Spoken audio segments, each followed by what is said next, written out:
Hi, Dr. Shakib here. Wanted to give you 10 easy to do things that will give you a much better posture than most people have. The number one thing is to maintain the S curve in the spine. Now, I'm not talking about S going this way, meaning on your back going that way, because that's actually scoliosis. We don't want that. I'm talking about S, meaning the curvature in the neck, then going in the mid back, and then the lower back. So it's the S going on the side or lateral view this way. In other words, having proper neck and lower back curve, which are lordotic type of curves. They're the same type of curves. And then the kyphosis or mid back being, I'm over accentuating. You do not want to be this way. Is that's the curvature in your mid back being accentuated for this video.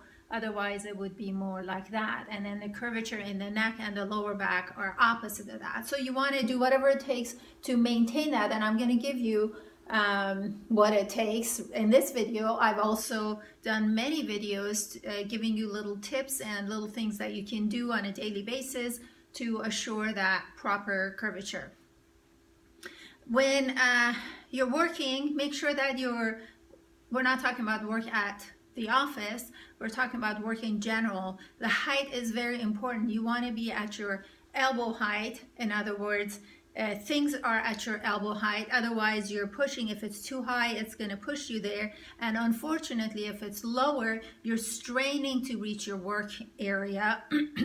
Or in case of working at an office, when you're sitting in your chair with an armrest at the beginning of the day, you're sitting nice and straight. By a couple hours later, the armrest of your chair is pushing everything up while you're sinking into your chair. So it's going to cause a lot of issues.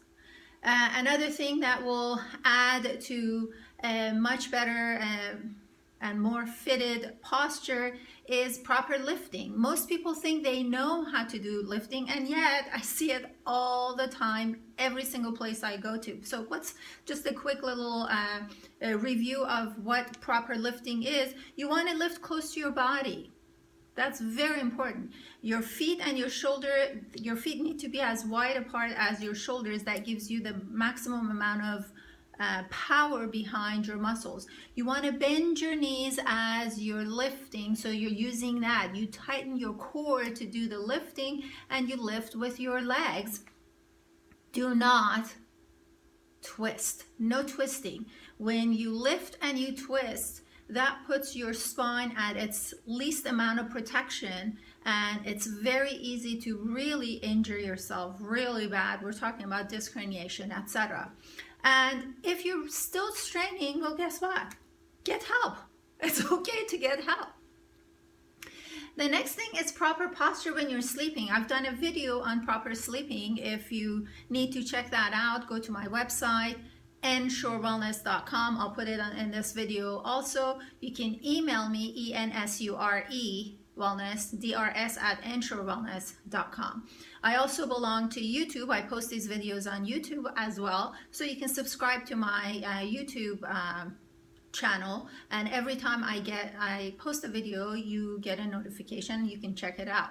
But I've done a whole video on sleeping. Just a quick review. You do not want to sleep on your stomach under any circumstances. Sleeping on your sides, either side is okay, but there's a proper way of doing it. And also sleeping on your back, which is ideal, but then again, there's a proper way of doing it. So check out that video on sleeping do's and don'ts.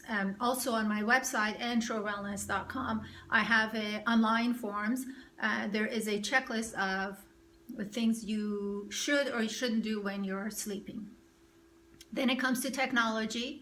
Use the technology to your advantage. You do not want to look down. An average head weighs about 10 to 12 pounds. The moment your head goes down to this level, which is most of the times when people are looking at their phone, it puts about 60 pounds of pressure on a structure, meaning the bones in your neck, that are designed to withstand no more than 15 pounds. So 60 pounds on a structure that's 15 pound safe is going to cause a lot of issues. I have done another video on this very subject. Again, I refer you to my website, ensurewellness.com, for those videos.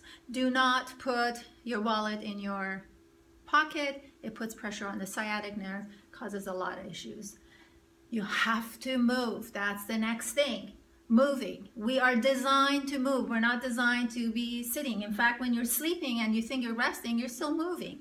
So move as much as you can, stretch as much as you can, take posture breaks. And here's the other one, carrying purse. Your purse should not, this is for women of course, or for men, because men carry briefcases too. It shouldn't weigh more than 10 pounds. If it is more than 10 pounds, get a backpack. I have a backpack. There are a lot of nice designer backpacks for women, and for guys, you know, there's a backpack. If you don't want to get a backpack, just hug your briefcase or your purse and walk around. I think the solution is a backpack. The other thing is, and finally, the 10th thing is take a yearly posture exam. In my office, when a new patient comes in, I always take a posture exam where I do the angulation. I have a record of where each patient is, and then when we go through a treatment plan, we do periodic, actually every time patient comes in we do the picture, but then on exams and re-exams we keep those posture pictures for angulation assessment, and when you do a yearly posture checkup, then you know where you're at. It's all about taking proactive measures to do what is right. Remember, you're the designer and the director of your life, so design and direct it the way you wish to see yourself at. Take care and have a great day.